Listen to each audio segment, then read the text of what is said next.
Hello, we are Group 13, and in this short video we would like to explain fluid friction measurements.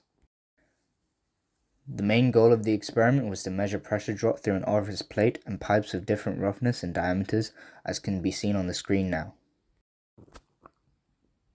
Not only will we walk you through how to carry out this experiment, but we will cover its industrial relevance and explain the data we collected.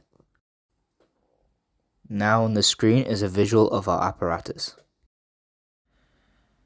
Moving to the experimental procedure. Firstly, we will alter the flow rate of water to either high, medium or low flow rate, and this can be done by opening and closing the tap.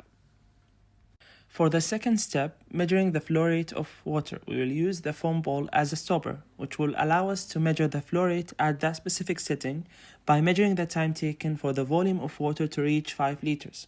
And the quotient of the volume over the time taken will give us the volumetric flow rate in meters cubed per second. For the third step, measure the pressure drops across a pipe and record an average value using digital manometer. First, we need to make sure that only the pipe being measured is open and the rest are closed, and then we'll use the tubes connected to the manometer and connect them to the pipe being measured. And we will turn the digital manometer on and finally record the pressure drops shown by the digital manometer, and an average will be taken as the value will be fluctuating. Finally, repeat the previous steps for the 3 pipes at high, medium and low flow rates. And this is a photo showing 2 of the smooth pipes with diameters of 10.9 millimeters and 17.2 millimeters, and 1 rough pipe with 17 millimeters. Now you might be wondering, why is this important? In industry, engineers use friction losses from fluid friction experiments to choose the right design parameters for pipes and valves, which can make an industrial process more efficient and more safe.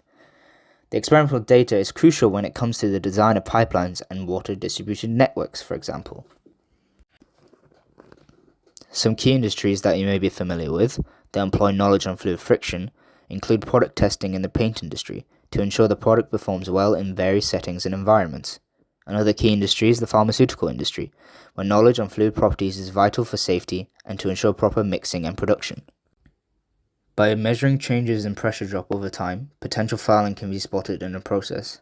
Fouling can occur when suspended particles in the fluid settle on heat exchanger surfaces, a phenomenon very common in wastewater treatment, for example. These deposits act as a source of resistance which can be seen through a pressure drop. This is one example as to where fluid friction can be used in industry to regulate but also innovate real-life solutions. Here are the experimental data for the flow rate and pressure drops measurements. By plotting the flow rate measurements against the square root of the pressure drops, we obtain a linear relationship with a slope shown, and using that slope we can calculate the discharge coefficient.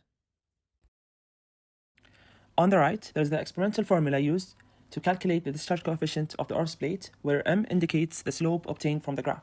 On the left, there are the experimental and the theoretical approaches to calculate the friction coefficient for both smooth and rough pipes.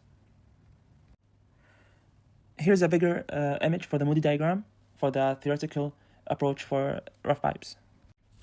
Moving to the experimental results, the discharge coefficient was found to be 0.18, which is greater by the theoretical value by 5%. And there are some factors that can affect the discharge values, which can be the geometry of the orifice plate and the flow conditions. For the friction coefficient, these are the values found for 2 of the smooth pipes with 10.9 millimeters and 17.2 millimeters, and the rough pipe with 17 millimeters. As you can see here, the friction coefficient has an inversely proportional relationship with the Reynolds number, because as we're moving from low to high flow rates, the friction coefficient decreases, while going from small diameters to big diameters, the friction coefficient increases. And this indicates that while Reynolds number increases, the friction coefficient decreases. To conclude, pressure drops are calculated across orifice plates and various pipes.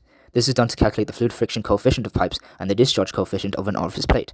It can help one to understand the fundamentals of fluid dynamics, specifically fluid flow and behavior. From the experiment, one can start to think about how the following principles can be applied in the chemical engineering industry. Thank you for listening.